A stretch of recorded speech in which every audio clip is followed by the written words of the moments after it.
What is up, everybody? This is All Things Entertaining here, bringing you the menu, and today we have an OCG ban list. That's right. The October 1st, 2019 OCG ban list has been dropped, and my God, we have quite an interesting ban list. Remember a couple of days ago where I shared a video of a guy predicting the hits and on the ban list? My God, this guy kind of just sort of predicted the ban list with great impunity, with here and there just a few miscalculations, but for the most part, his predictions were pretty much accurate. So I'm gonna go through this. Some of the stuff is just gonna be a rehashing of what I've already talked about in that prediction list, and we're gonna just jump right into the interesting parts because there are actually some new things that we didn't actually foresee coming on the new ban list. So, or on this ban list particularly. So let's just jump right on it.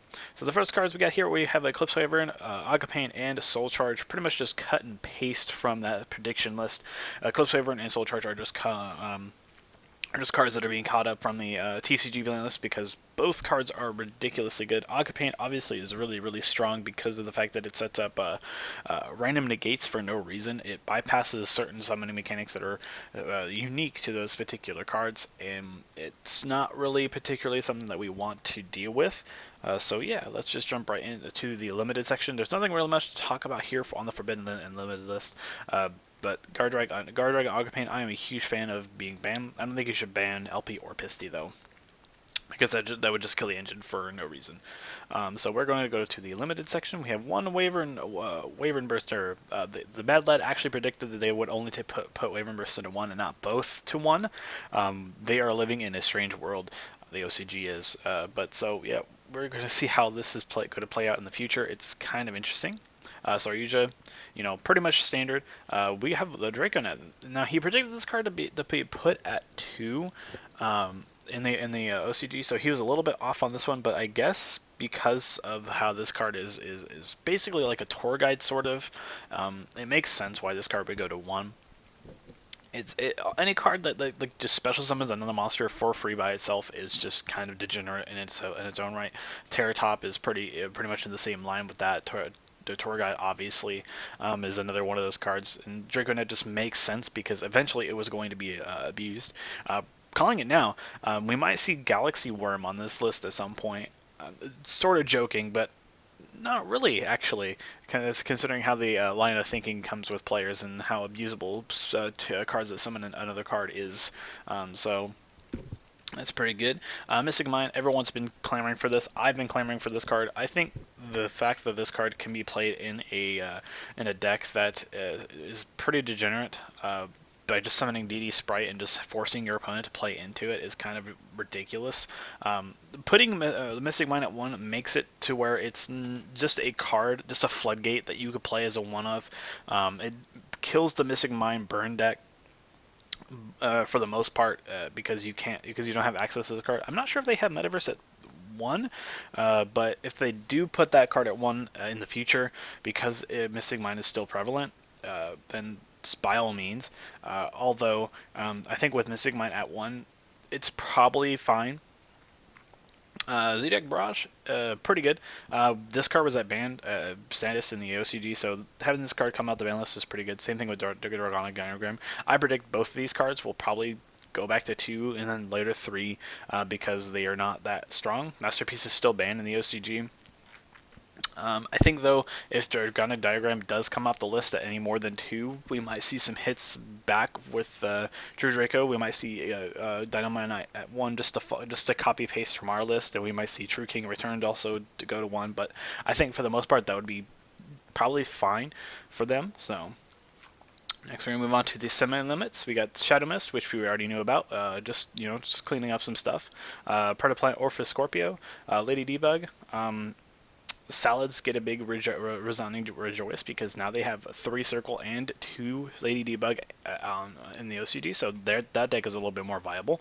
Android Kaiju Slumber, 2 Spiral Resort. We already predicted this. The guy already predicted this, and this is actually kind of interesting because Spirals have been kind of in the pits for the longest time in the OCG. They had this card at 1 for a while. I think they're actually almost at full power.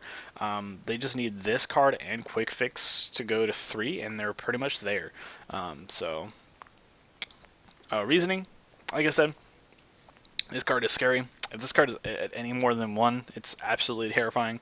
I think we should be really keen on this card. We should keep a lookout for Infernoids or any 60 card deck that likes to play Reasoning to pop out of the woodwork for this card. So we already knew this was coming though.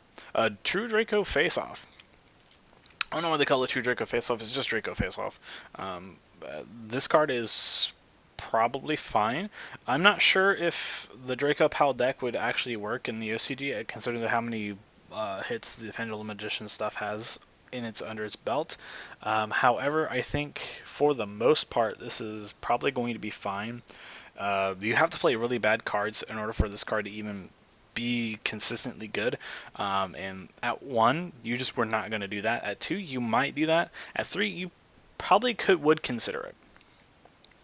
1-for-1. We did not ever see 1-for-1 coming off the semi-limited to 2. I predicted this. I didn't really predict this, but I've been in my circle of friends, I've been saying that 1-for-1 probably could come back to 2 like years ago. But I think with how the link summoning works and how people are just going to abuse it for more link summons and more abusable combos, I think this card should probably not go to 2. Sure, the only like really good level 1 target right now is probably Global, but that doesn't mean that this card should go to 2 at all, because now not only are you able to play this in other in with Global, but you can also play this in the Spiral deck, which is playing Quick Fix. So basically, you got 4 Quick Fixes or 5 drones, because they do have drones at 3. But this card is probably just scarier than actually Reasoning being at 2, in my personal opinion. So. Next, we're going to move on to 3, ABC Buster Dragon. Saw this coming. Dark Arm Dragon is interesting. We actually didn't see this coming. Dark Arm Dragon is. I don't think Dark Arm Dragon would do that much at 3. I think there are a lot better and easier ways to pop monsters nowadays. So having this card just at 3 is fine. I don't know why we're so scared of this card, because putting this card to 3 does almost nothing. So put it into perspective. You have to have exactly 3 dark monsters in the graveyard. So if you have any more than that, the card is actually dead. And sure, you can get free pops by just banishing your cards. In certain decks, that's probably okay. In certain decks, that's probably just like free pluses. But for the most part, I think this card is probably just going to be really slow for what it does. TG Hyper Librarian, they do have Crystalline Needle Fiber, so this is going to be interesting to see how they play with this card. But it has been doing nothing in the TCG, but that doesn't mean anything because we don't have Needle Fiber, and we don't know what that card does with TG Hyper Librarian. So we could see what this card does. So maybe they're thinking that maybe if this card was at 3, they could see some sort of spike and play with that, but not entirely sure. Trishula, we've had this card at 3, but I mean, we have to keep an eye out for this because OCG tends to like to abuse cards, like probably worse than we do actually in certain situations. So we'll see how this card works. Necross Cycle should have been at 3 a long time ago. Limiter removal has been doing nothing here, so we should definitely see some interesting Sky Striker plays with this. But other than that, it's done nothing. And Solemn Strike to 3. Now they have the entire Solemn Brigade at 3. You could play 3 Solemn Judgment, 3 Solemn Warning, 3 Solemn Strike, and 3 Solemn Scolding if you're that mad lad. But you know, this is fine. I actually think that in the TCG we could see Solemn Warning go to 2, and it'd probably not do anything. Because Solemn Judgment is actually only being played like in True Draco and certain side decks, so this card could very well come off the Solemn Warning rather could come off the list and probably be played in like side decks and True Draco as well. So I'm thinking this is a pretty solid list. It does what it needs to do. It hits a lot of cards like Agapane and Saryuja, but it also has some really madly insane cards like 1-for-1 and Reasoning going to 2. I'm not sure if those are particularly relevant. We'll definitely have to wait and see how they handle this. Oh, also, I forgot to mention, this thing doesn't have it on here for some reason, but they put cyber-stein to 3. For some reason, it's not on here. Maybe they chose not to do it in one of the but it's not true because it's on the actual official site. But cyber-stein to 3 is actually kind of interesting. So yeah. So if you guys did enjoy this video, please leave a comment in the comment section below. I'll see you guys in the next video. This has been All Things Entertaining, signing out.